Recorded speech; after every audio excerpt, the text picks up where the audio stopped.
Olá meninos, tudo bem? Bem-vindos a mais uma aula de história. Hoje a gente vai falar sobre o processo de independência política do Brasil. Bom, a gente já viu que o processo de emancipação brasileira, ela começou quando a corte portuguesa, ela deixa Portugal em 1807 e vem para o Brasil fugida de Napoleão Bonaparte. Pois é, nesse momento, quando Dom João chega no Brasil, o Brasil ele já não é mais uma simples colônia, porque no momento que o Dom João chega aqui, a gente lembra o que ele faz. Ele abre os portos para as nações amigas. Quando ele abre os portos para as nações amigas, já dá aquele pontapé, já dá aquele passo inicial para a independência do Brasil. E não se esqueçam disso, tá? Porque isso já foi pergunta de vestibular. Então vamos lá. Só que quando ele chega aqui e ele começa a governar o Brasil, quando ele abre os portos, quando ele começa a modernizar o Brasil, de uma certa forma vai ser bom, porque está dando aquele pontapé inicial no processo de independência do Brasil. Mas, por outro lado, quem vai sofrer vai ser a elite brasileira. Por quê? Porque quando a corte chega aqui junto com o Dom João, a corte ela vai pegar os melhores cargos, a corte vai pegar os melhores lugares. E é lógico, a elite, os colonos brasileiros, eles não vão gostar disso.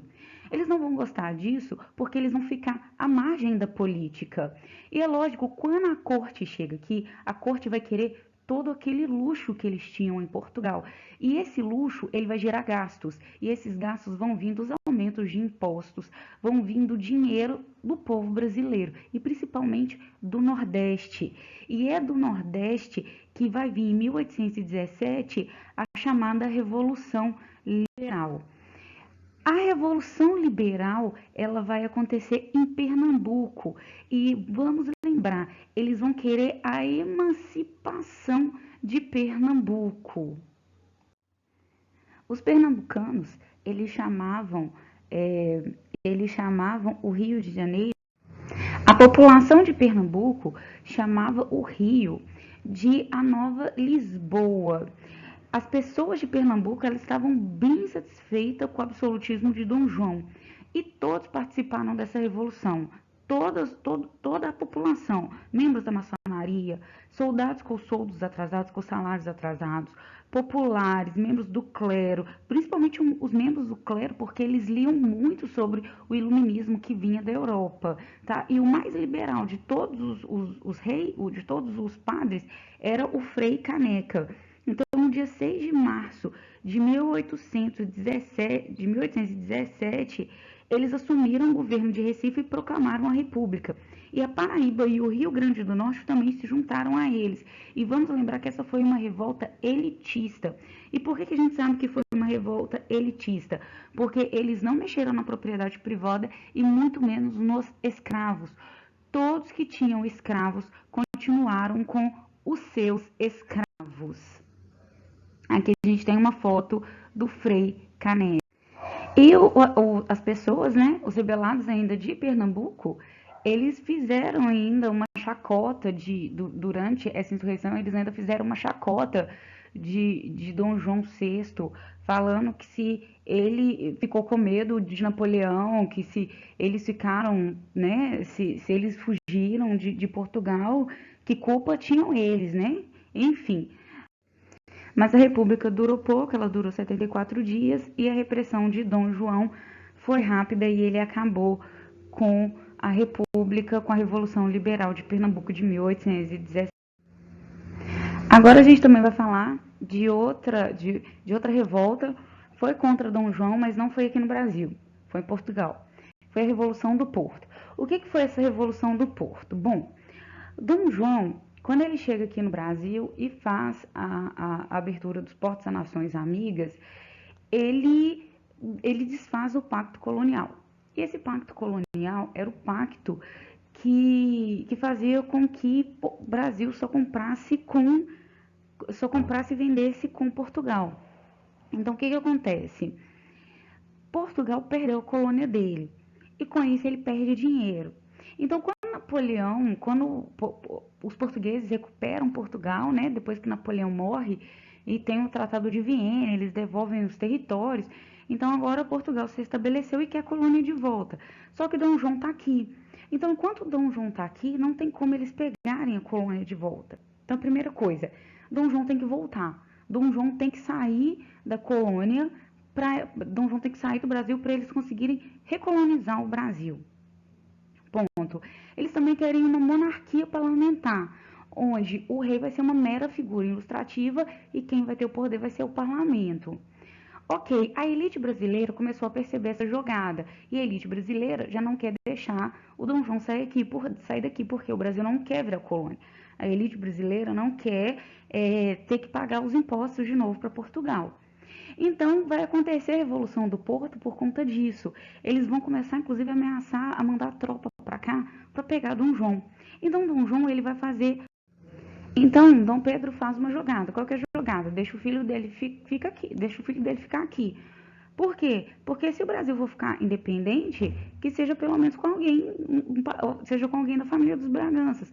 Até mesmo porque lá na América Espanhola também já estava tendo essa movimentação crioula. Esse processo de independência já estava para acontecer, né? Então, dessa forma, ele deixa Dom Pedro aqui e volta para Portugal. Então, vamos lá, a elite brasileira continua defendendo a permanência de pelo menos um membro da família real aqui no Brasil. Dom Pedro, ele vai ficar no Brasil estrategicamente. E por que ele fica no Brasil? Ele fica no Brasil para pegar o trono. Agora, o pai dele vai embora e ele fica para ser rei de algum lugar. E a elite brasileira quer que ele fique porque eles não querem que o Brasil vire colônia novamente. O Dom Pedro I, ele sabia da sua importância e contou com o apoio de um membro da elite muito importante, que era José Bonifácio de Andrade e Silva. Foi ele que ajudou e foi ele que organizou todo esse processo de independência para o Dom João. Para o Dom Pedro I. As cortes decretaram várias vezes o retorno de Dom Pedro I. No ano de 1821, o regente ignorou as determinações da corte e informou a Dom João VI o descontentamento das elites brasileiras em relação aos decretos dos recolonizadores. Eles não queriam que Dom Pedro I voltasse, eles não queriam voltar a ser colônia. No dia 2 de janeiro de 1822, a elite brasileira solicitou a permanência de vez aqui no Brasil de Dom Pedro I. E no dia 9 de janeiro de 1822, o regente: se for para o bem da nação e felicidade geral, diga ao povo que eu fico. E o dia 9 de janeiro ficou conhecido como o dia do fico, quando Dom Pedro I fala para todos que ele vai ficar no Brasil. Então agora o Dom Pedro I, ele é o imperador do Brasil. Isso significa que aconteceu a ruptura da política entre Portugal e Brasil. E no dia 4 de maio de 1822, o regente ele vai publicar o decreto do Cumpra-se, onde nenhuma ordem de Portugal pode ser cumprida sem antes passar. A corte portuguesa considerou enviar tropas aqui para o Brasil e prender Dom Pedro I para enviá-lo de volta para o Brasil. E aí o que aconteceu? O dia 1º de agosto de 1822, Dom Pedro pegou e falou assim, qualquer navio português que atracar aqui no Brasil vai ser considerado inimigo.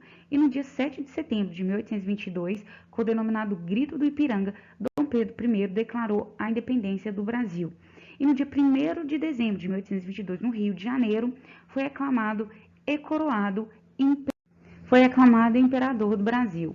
Aqui a gente tem o quadro de Pedro Américo, que é o Grito do Ipiranga. Ele fica no Museu do Ipiranga, lá em São Paulo, e que retrata a cena do Grito do Ipiranga, né? Onde Dom Pedro está aqui em cima de um cavalo. Na verdade, a resolução do quadro não está muito boa, não, mas para a intenção ele serve.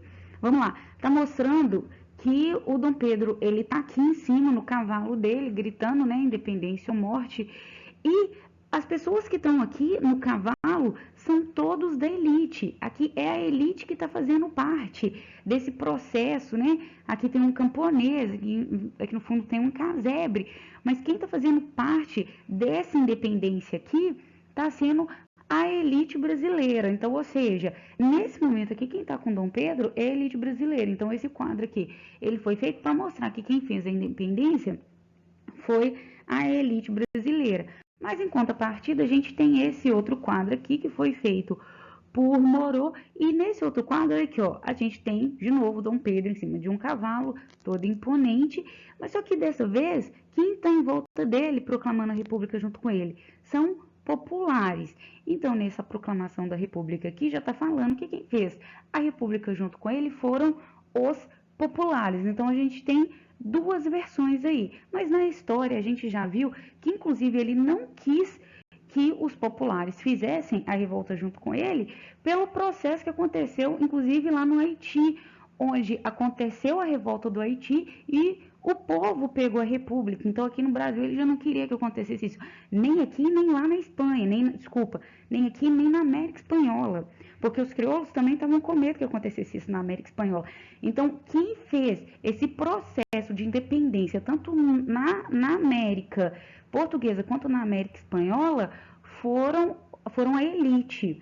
Então, mas esse quadro aqui mostra que os populares estavam do lado de Dom Pedro I. Esse fato pode ser para mostrar que ele tinha popularidade ou alguma coisa dessa forma, mas o fato é, a elite não queria que o povo participasse para que o povo não tivesse participação no governo. Meninos, para cá as atividades propostas de 6 a 16, como sempre, e dessa vez a gente não vai fazer as atividades propostas por aqui, mas façam as atividades propostas em casa.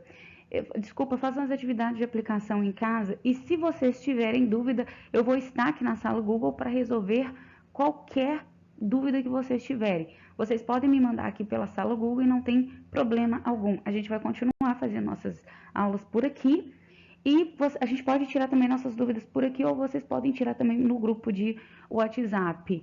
Até a próxima aula.